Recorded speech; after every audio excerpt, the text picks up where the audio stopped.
kepadamu. Jadi hal seperti ini hanya makin membuatku semakin takut, dan kemudian pada suatu malam aku sangat frustrasi. Aku berkata kepada Allah, "Aku mengasihimu, aku ingin dekat denganmu." Tapi ketika aku membaca firman-Mu, aku menjadi Shalom. Semoga dalam keadaan bahagia dan penuh damai. Hari ini kita akan membahas topik yang sangat menarik dan tentu saja hangat untuk kita diskusikan. Topik kita kali ini adalah sungguh menyayat hati dan mengejutkan kesaksian murtadin ini sampai terima Yesus sebagai juru selamatnya. Dalam video kali ini, kita akan menyaksikan kesaksian murtadin berasal dari latar belakang Muslim garis keras, dan pada akhirnya, singkat cerita, ia murtad dan menerima Tuhan Yesus dalam hidupnya. Masih simak videonya, semoga bermanfaat sebagai orang percaya. Ayo sambil mendengarkan kesaksiannya. Tuliskan pendapat kalian di kolom komentar. Tanpa berlama-lama, mari kita saksikan video ini. Namaku Liliana, lahir di Maroko dari sebuah keluarga Muslim. Bagiku Islam hanyalah sebuah gaya hidup dalam merayakan Ramadan, festival-festival lainnya dan dalam segalanya. Sejak kecil aku tahu bahwa aku mengasihi Tuhan dan aku pikir itu adalah Allah. Karena ketika seseorang dilahirkan sebagai seorang Muslim, maka Tuhannya pasti adalah Allah. Jadi aku berbicara dengan Tuhan seperti begini. Allah, aku mengasihimu. Aku merasakan kasih darimu. Saat itu aku berumur 8 tahun. Dan kemudian suatu hari ayahku memergokiku dan dia berkata padaku, "Bukan begitu cara yang tepat berdoa dalam Islam. Jika engkau ingin berbicara dengan Allah, engkau harus membasuh diri lebih dahulu, harus menutupi kepalamu, harus mengenakan sajadah. Itulah cara yang tepat. Engkau harus menunjukkan rasa hormat. Engkau tidak bisa berbicara dengan Tuhan dengan santai seperti berbicara dengan seorang teman." Jadi aku mematuhi ayahku dan mulai melakukannya. Tapi yang muncul justru perasaan takut yang sangat mengganggu. Aku tidak mengerti kenapa. Aku pikir mungkin aku harus lebih banyak membaca Quran. Jadi aku membaca Quran. Tetapi kemudian yang muncul justru aku semakin takut. Karena di dalam Quran disebutkan, kamu akan masuk neraka, kamu tidak cukup baik, tidak peduli apapun yang kamu lakukan, semuanya terserah atau bergantung kepada Allah pada hari kiamat, untuk memutuskan apa yang akan Dia lakukan terhadapmu. Perbuatan-perbuatan baikmu tidak penting, atau lebih seperti sebuah skor. Semakin banyak kebaikan yang engkau lakukan, maka semakin besar pertimbangan yang akan Allah berikan kepadamu. Jadi hal seperti ini hanya makin membuatku semakin takut, dan kemudian pada suatu malam, aku sangat frustrasi. Aku berkata kepada Allah, "Aku mengasihimu, aku ingin dekat denganmu." Tapi ketika aku membaca firman-Mu, aku menjadi semakin takut. Jelas Allah tidak merespon doaku. Dia tidak menjawab doa-doa karena Dia bukan Tuhan yang sebenarnya, bukan Tuhan yang real. Jadi aku putuskan untuk memilih surah favoritku di Quran. Dan surah favoritku itu adalah surah Maryam, yang berbicara tentang Yesus, yang berbicara tentang kelahirannya. Aku sangat suka membaca surah Maryam itu. Pikiranku yang berusia 8 tahun waktu itu bahkan berpikir kalau aku sudah besar dan menikah dan memiliki anak laki-laki, aku akan menamai anakku itu Zakaria. Karena surah itu menunjukkan belas kasihan Tuhan dan janjinya kepada Zakaria. Suatu waktu ketika aku berada di Maroko, aku bermimpi. Dan dari mulai situlah aku mulai skeptis terhadap Islam. Ini terjadi pada tahun 2005. Waktu itu aku tidak mengenal yang namanya orang Kristen, tidak tahu yang namanya Alkitab. Karena seperti diketahui, sebagian besar negara-negara Islam melarang Alkitab beredar, tentunya karena suatu alasan. Karena musuh tahu Alkitab itu adalah kebenaran. Alkitab akan menuntun orang-orang kepada Tuhan yang sebenarnya, Tuhan yang real. Dan musuh, si iblis, tidak menginginkan itu terjadi. Jadi aku bermimpi, dan di dalam mimpiku itu aku sedang berada di Mekah. dan Mekah kosong. Bisa dibayangkan seperti ketika terjadi pembatasan akibat COVID, semua sepi. Jadi tidak ada seorang pun di Mekah itu. Hanya ada lantai marmer dan kotak hitam di tengah-tengahnya. Dan aku sedang berlari karena aku sedang dikejar-kejar oleh bayangan yang besar. Dan aku tahu bahwa itu adalah setan. Aku tidak dapat melihatnya, tapi aku merasakannya. Jadi aku berlari dan berlari. Dan aku mulai membaca ayat-ayat Quran. Dan semakin banyak Quran yang aku baca, semakin cepat dan semakin dekat setan itu denganku. Dan sampai kemudian pamanku yang ternyata adalah seorang Kristen dan dia tidak memberitahu siapapun tentang hal itu. Hingga kemudian hari dia menceritakannya. Nah, di dalam mimpiku itu, pamanku menangkap tanganku. Ketika pamanku menangkap tanganku itu, aku terbangun. Tapi aku masih ada dalam mimpi itu. Kemudian aku membuka mataku lagi. Dan aku berada di Masjid Aqsa di Yerusalem. Di situ aku mengenakan pakaian muslim dengan burka, jilbab, nigab, cadar yang semuanya berwarna hitam. Dan aku ada bersama 5 orang perempuan lain di dalam masjid itu, dan kami terkunci di dalam. Dan kemudian seseorang menjatuhkan seperti korek api, dan kemudian api ada di mana-mana. Jadi aku terbakar hidup-hidup di dalam mimpi itu, dan kemudian aku terbangun lagi di dalam mimpi itu. Dan kemudian aku mencium seperti bau tanah basah. Baunya seperti tanah yang sangat kering, kemudian tiba-tiba hujan turun, nah baunya seperti itu. Aku berpikir, mengapa aku mencium bau tanah? Dan kemudian aku membuka mataku, dan aku melihat aku dikubur hidup-hidup di sebuah kuburan. Dan aku mencoba untuk mendorong, mencoba untuk keluar. Aku berpikir, aku harus keluar dari sini. Aku masih hidup, mengapa aku berada di dalam kuburan? Dan saat mencoba mendorong itu terasa sangat berat karena gravitasi tentu saja. Jadi seperti tidak ada yang bisa kulakukan. Dan ketika aku merasa putus asa dan menerima keadaanku bahwa aku dikubur hidup-hidup, merasa makin lemah, seseorang mengulurkan tangannya dan menarikku keluar. Dan orang itu adalah Yesus dengan pakaian gembala dan dengan cambuknya. Dan dia memelukku. Yesus memiliki senyum yang paling indah, gigi yang paling indah yang pernah kulihat sepanjang hidupku. Rambutnya sebahu, dan kemudian aku tidak tahu. Aku hanya tahu bahwa dia itu Yesus. Aku berkata kepadanya, Isa, yang berarti Yesus dalam bahasa Arab, karena hanya itu yang aku tahu. Aku tidak tahu bahwa namanya adalah Yesus Yesua.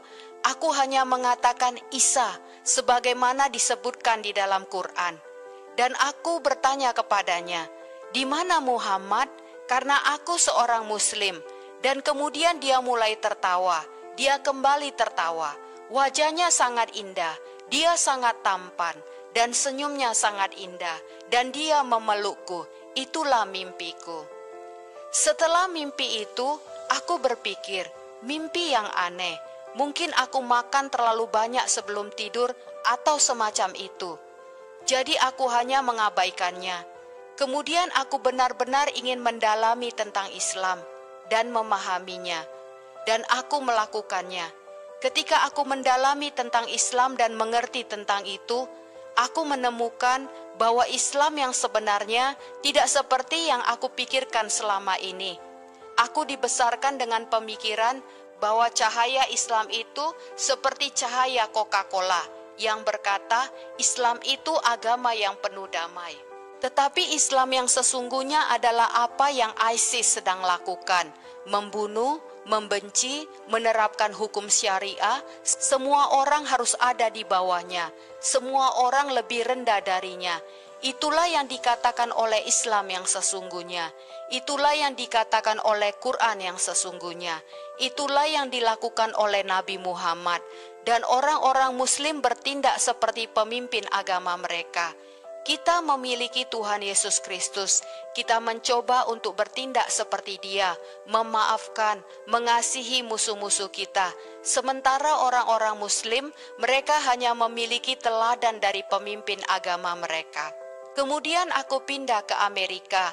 Aku mendapat beasiswa untuk melanjutkan studiku dan masuk ke Universitas Kristen. Dan kemudian kuliah pertama adalah tentang pandangan hidup Kristen, dan kami ditanya tentang Injil Matius. Waktu itu aku seperti tidak terlalu peduli, aku agnostik, aku tidak ingin menjadi bagian dari agama Islam, tapi aku juga tidak mau keluar dari situ dan membuat orang lain marah. Karena aku pikir lebih baik masuk neraka sebagai seorang wanita Muslim, karena itu adalah 80% takdirnya. Aku tahu Tuhan itu ada karena aku merasakannya. Aku tahu Dia eksis meski aku tidak tahu siapa Dia. Jadi aku hanya menjalani hidupku seperti itu. Dan kemudian kuliah tersebut membuatku membeli Alkitab pertamaku hanya untuk mengerjakan homework dan mencoba untuk mendapatkan nilai yang bagus dan lulus. Dan saat itulah semuanya berubah. Aku membaca Matius 11 ayat 28 dan 29 yang berkata, "Marilah kepadaku semua yang letih lesu dan berbeban berat, aku akan memberi kelegaan kepadamu. Pikulah kuk yang kupasang dan belajarlah padaku, karena aku lemah lembut dan rendah hati, dan jiwamu akan mendapat ketenangan." Setelah membacanya aku berkata, "Apa? Benarkah ini?" Aku menangis selama 8 jam. Dan tidak bisa meletakkan Alkitab yang kubaca. Aku hanya menangis. Aku berpikir, siapakah Yesus ini? Karena di Quran, narasi tentang Yesus benar-benar dibuat berbeda. Dan kemudian aku pergi kuliah dan bertemu dengan seorang Asiria. Di Maroko aku tidak mengenal satu orang Kristen pun. Jadi aku bertanya padanya, "Apakah kamu orang Suriah?" Dia menjawab, Tidak, aku orang Asiria." Aku bertanya lagi, "Apa maksudmu orang Asiria?" Kemudian dia menjawab, "Aku orang Kristen Timur Tengah."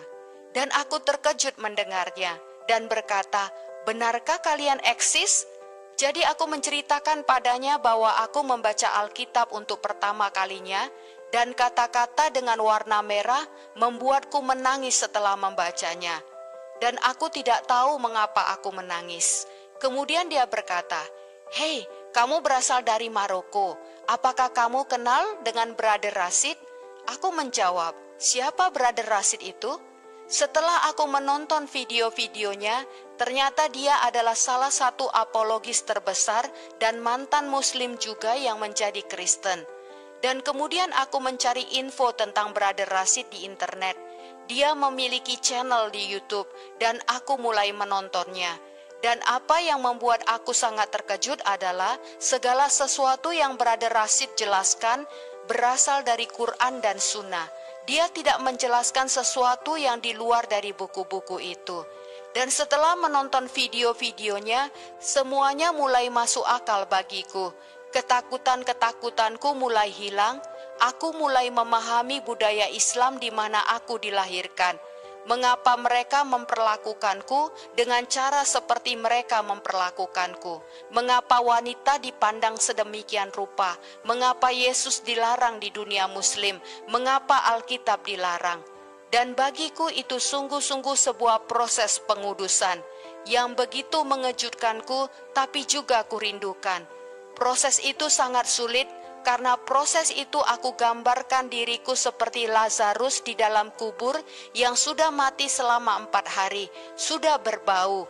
Aku mati secara emosional, spiritual, dan fisik. Dan kemudian aku mendengar suara Tuhan dan Dia memanggil namaku, "Lazarus, keluarlah." Dan aku terbangun dengan kebingungan. Aku tidak tahu bagaimana cara berjalan. Aku berbau. Dan aku ingin memeluk Yesus, tetapi khawatir akan mengotori Yesus. Dan itu sungguh-sungguh sebuah proses. Kita memiliki Tuhan yang luar biasa. Yesus adalah roti yang sesungguhnya. Karena aku tidak bisa meletakkan kembali Alkitab ketika membacanya. Aku tidak bisa, dan aku hanya menangis. Aku berpikir, mengapa aku menangis? Aku orang yang suka membaca buku, seorang kutu buku. Dan ada sesuatu tentang Alkitab yang membuat aku tidak bisa meletakkannya kembali ketika membacanya. Dan ketika aku sampai pada bagian yang diketik warna merah, itu mengingatkanku pada kenangan lama tentang Islam. Aku dapat membandingkan dan membedakan. Semuanya terjadi pada saat yang bersamaan. Dan kemudian setiap kali aku membaca Alkitab, aku akan tidur seperti bayi, karena memiliki kedamaian setelah membacanya. Jadi waktu itu aku masih terus teringat akan ajaran Islam. Ternyata proses penyucian bagiku waktu itu selangkah demi selangkah. Dan suatu hari karena aku seorang yang bangun pagi, aku bangun sekitar jam 5 pagi. Aku suka melihat matahari terbit, aku suka melihat alam. Karena aku tahu ada Tuhan pencipta di balik keindahan alam itu, bahkan sebelum aku mengenal Tuhan Yesus Kristus. Jadi pagi itu aku berkeliling dan pergi ke toko donat. Dan kemudian aku melihat matahari terbit yang indah dengan awan-awannya, warnanya keperakan, warnanya oranye. Dan aku berkata, Tuhan, Engkau adalah pencipta yang luar biasa. Engkau adalah seniman yang hebat. Hanya Engkau yang mampu mencampur warna-warna ini. Dan tiba-tiba aku berkata, Yesus, Engkau adalah Tuhan. Dan aku merasakan angin sepoi-sepoi. Aku merasakan kedamaian. Dan kemudian aku pulang ke rumah. Dan aku berkata, Yesus, Engkau adalah Tuhanku dan Juru Selamatku. Tolong jangan tinggalkan aku. Tolong tinggallah bersamaku.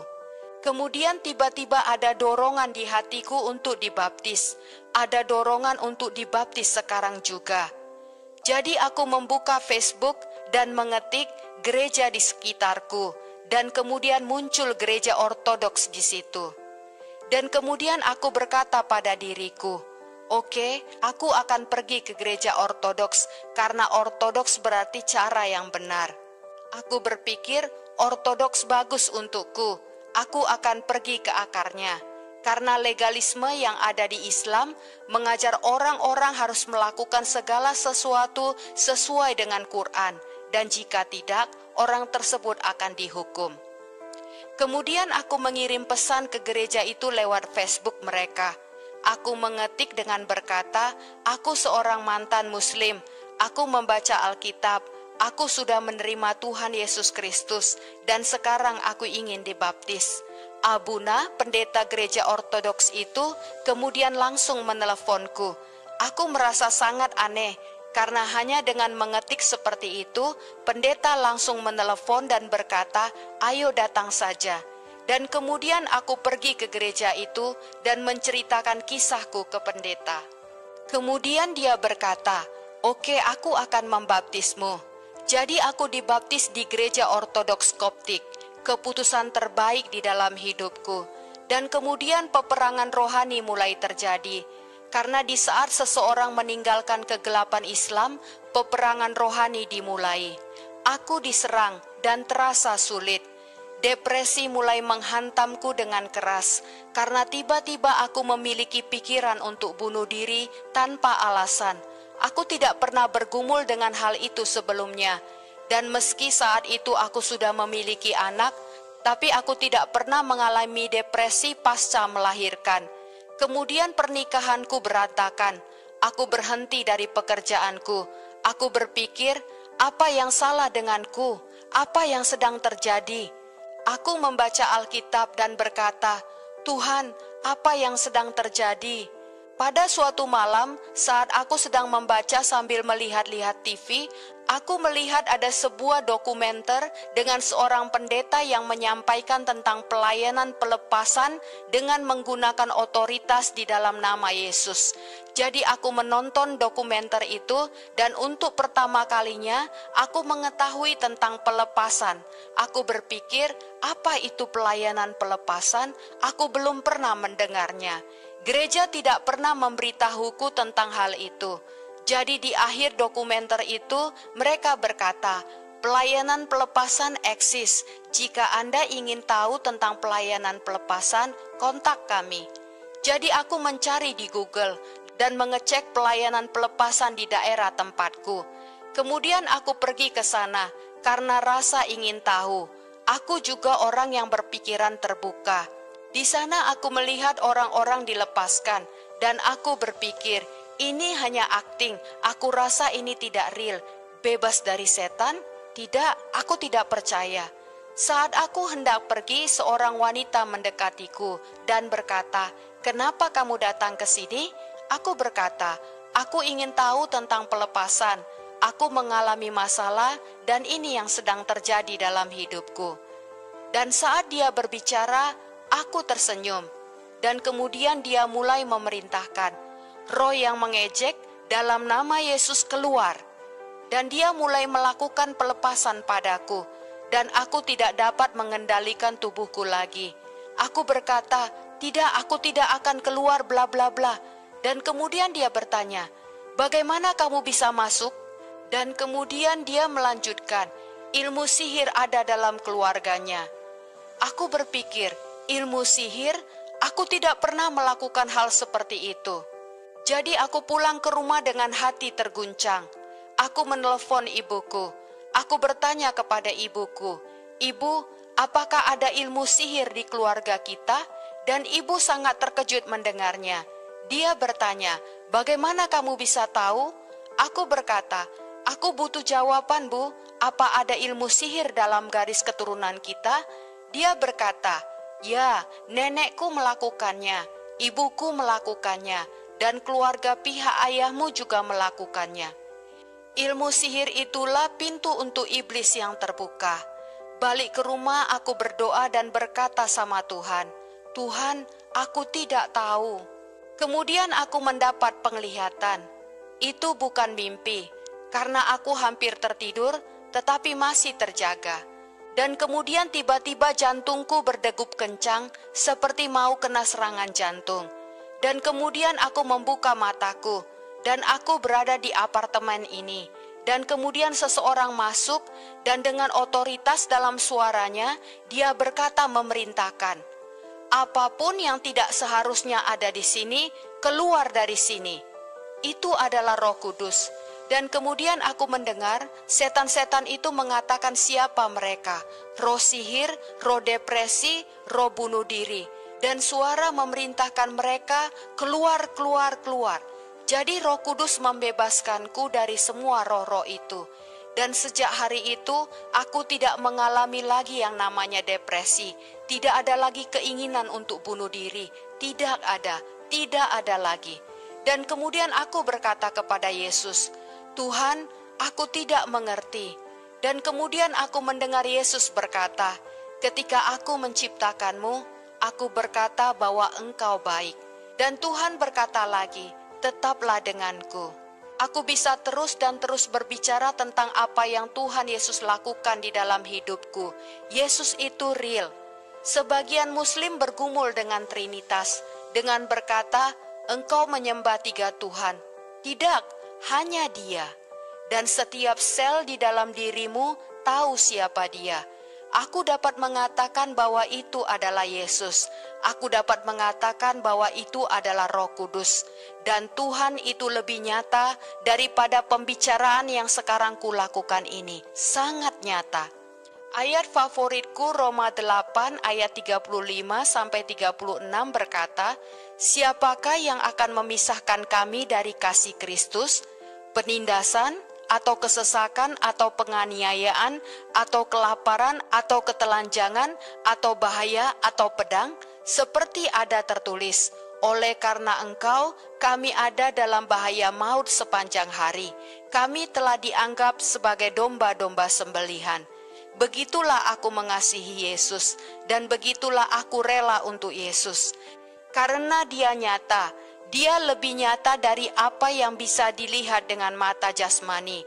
Yesus adalah Tuhan di atas segala Tuhan dan Raja di atas segala Raja. Tuhan kita adalah Tuhan yang penuh kasih. Dia adalah Bapa yang penuh kasih. Hatinya hancur bagi kita. Dia berkata, bahwa dia memiliki domba-domba di kandang yang lain, dan dia harus pergi dan menjemput mereka, dan itulah kita. Neraka bukanlah api atau nyala api yang kekal. Neraka adalah terpisah dari Tuhan. Kita membutuhkan Tuhan. Roh kegelapan suka membuat orang bingung. Setan dia bukan pencipta, dia adalah ciptaan, dan dia adalah peniru yang gagal total. Jadi semua Tuhan-Tuhan lain seperti praktek-praktek yoga dan semua pintu lain yang terbuka hanya mencoba untuk membingungkan anak-anak yang merindukan ayahnya. Dan percayalah, begitu engkau bertemu Yesus, tubuhmu akan mengetahuinya, otakmu akan mengetahuinya, hatimu akan mengetahuinya, dan semuanya berubah. Tuhan adalah pribadi yang gentleman. Dia memberi kita kehendak bebas. Kehendak bebas itu berbahaya ketika seseorang benar-benar bukan manusia. Kita terjerumus ke dalamnya, kita ditendang keluar dari surga. Tetapi Tuhan adalah pribadi yang gentleman. Beri Tuhan kesempatan, Dia mengetuk pintu hatimu. Hari-hari terakhir ini sangat menakutkan jika engkau tidak memiliki Yesus, seperti yang kita lihat dan dengar setiap hari. Roh kegelapan tahu bahwa Yesus akan segera datang kembali dan menjemput gerejanya. Jadi masuklah ke dalam bahtera Nuh. Alkitab memberitahukan kita dari awal hingga akhir. Tuhan suka memberitahukan sejak awal kepada anak-anaknya, agar anak-anaknya tetap ada dalam terang. Tuhan kita adalah Tuhan yang penuh dengan kejelasan. Dia bukan Tuhan yang membuat bingung. Berikan Tuhan kesempatan. Katakan saja kepadanya, Yesus, datanglah kepadaku. Lakukanlah apa yang Tuhan mau lakukan. Dari mulai sini, Tuhan akan bekerja. Jangan khawatir tentang dosa-dosamu. Jangan khawatir tentang membersihkan dirimu terlebih dahulu. Sama seperti seorang ayah yang baik. Bayangkan ketika kamu mengendarai sepeda dan kemudian jatuh ke dalam lumpur. Kamu tidak akan berkata, "Oh ayah, jangan datang menjemputku sampai aku mandi terlebih dahulu." Tidak, ayahmu akan datang menjemputmu pada saat kamu penuh dengan kotoran-kotoran lumpur, dan dia akan membersihkanmu karena dia ayahmu. Tuhan tidak mengirim siapapun ke neraka. Kita yang mengirim diri kita sendiri ke neraka dengan menolaknya. Dia memberi kita kehendak bebas. Dia menghabiskan seluruh hidup kita untuk memberitahu kita, memberi kita tanda-tanda dengan bertemu dengan orang-orang tertentu. Tuhan menginginkan kita, Dia mengejar kita, dan Dia disalib untuk kita. Tuhan di atas segala Tuhan. Jadi tolong beri Tuhan kesempatan. Katakan saja padanya, Yesus, jika engkau real, masuklah ke dalam hatiku dan lakukan apa yang Tuhan mau lakukan di dalam hidupku. Percayalah, semuanya akan berubah dan tidak akan ada lagi rasa takut akan kematian. Yang ada hanyalah sebuah kelanjutan. Karena coba tebak, Buddha, Muhammad, dan semua yang lainnya ada di dalam kubur. Satu-satunya kubur yang kosong adalah kubur Tuhan kita Yesus Kristus dari Nazaret. Puji Tuhan, sampai bertemu di episode berikutnya. Tuhan Yesus selalu bersama, melindungi dan memberkati kita semua. Amin. Shalom, saudara-saudara seiman. Mari bergabung dalam perjalanan rohani ke tanah Israel bersama Gereja YouTube. 13 hari perjalanan penuh makna. Kita akan mengunjungi Mesir, Israel, Yordania, Petra, dan mengakhiri perjalanan di Dubai dengan satu malam istimewa.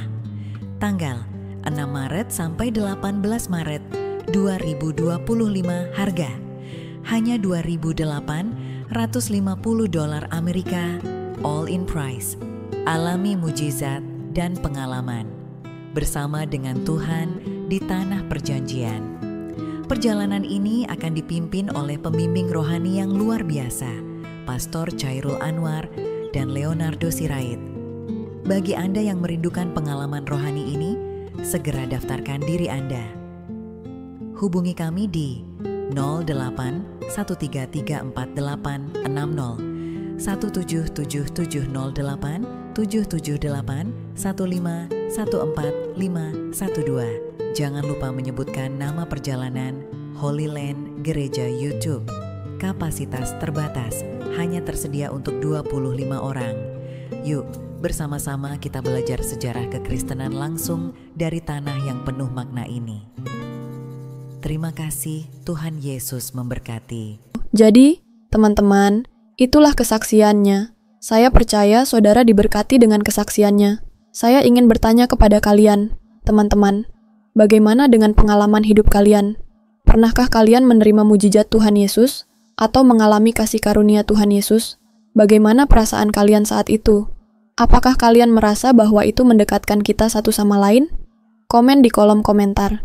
Kalau kamu suka video ini, jangan lupa like, share, dan tentunya subscribe untuk mengikuti video-video menarik lainnya. Terima kasih sudah menonton, dan semoga kita bisa terus hidup dalam kedamaian dan kasih sayang Tuhan Yesus. Percaya Tuhan Yesus adalah juru selamat. Katakan Tuhan Yesus. Baik, Tuhan Yesus dahsyat di kolom komentar. Sampai jumpa di video berikutnya. Tuhan Yesus memberkati kita semua. Shalom saudara Gereja YouTube, saudara yang mau mendukung pelayanan misi kami untuk penginjilan generasi muda, Forum Komunikasi Pelayanan Penginjil Indonesia, bisa melalui Bank BRI 042 1010 048 70560 atas nama singkatan Generasi Muda FKPPI. Dan bisa melalui QRIS ini, silakan scan barcode QRIS ini melalui mobile banking saudara. Tujuan dari pelayanan misi ini adalah untuk menjangkau banyak jiwa di pelosok-pelosok desa yang rindu untuk mendengarkan firman Tuhan dan untuk kegiatan hamba Tuhanian, menjalani penginjilan ke desa-desa untuk bisa terus mengabarkan kabar baik di seluruh tanah Indonesia. Selain melalui media sosial YouTube, kita tetap terus bisa menyuarakan kabar baik secara offline. Boleh melalui rekening ini dan bisa melalui QRIS Mobile Banking ini. Dengan cara scan barcode QRIS ini di mobile banking saudara sahabat Gereja YouTube. Dan untuk mendukung di rumah pelayanan yayasan kami, bisa mendukung melalui rekening yayasan atas nama Yayasan Cipta Pelita Kasih di Bank Rakyat Indonesia atau BRI. Dan bisa melalui QRIS ini, silakan scan barcode QRIS ini melalui mobile banking saudara. Dukung pelayanan kami di semua sektor. Dengan ini sebagaimana untuk membiayai tempat tinggal yayasan, listrik, air, dan juga peralatan pengajaran pendalaman Alkitab dan Murtadin. Seberapapun itu sangat berguna bagi pelayanan Gereja YouTube, biarlah terus kita hidup dan berdampak menyuarakan dan memuliakan nama Tuhan Yesus, dan pastinya malaikat sorga bersorak-sorai karena banyak yang mengaku bahwa Yesus adalah Juru Selamat. Terima kasih Tuhan Yesus, memberkati saudara Gereja YouTube semua.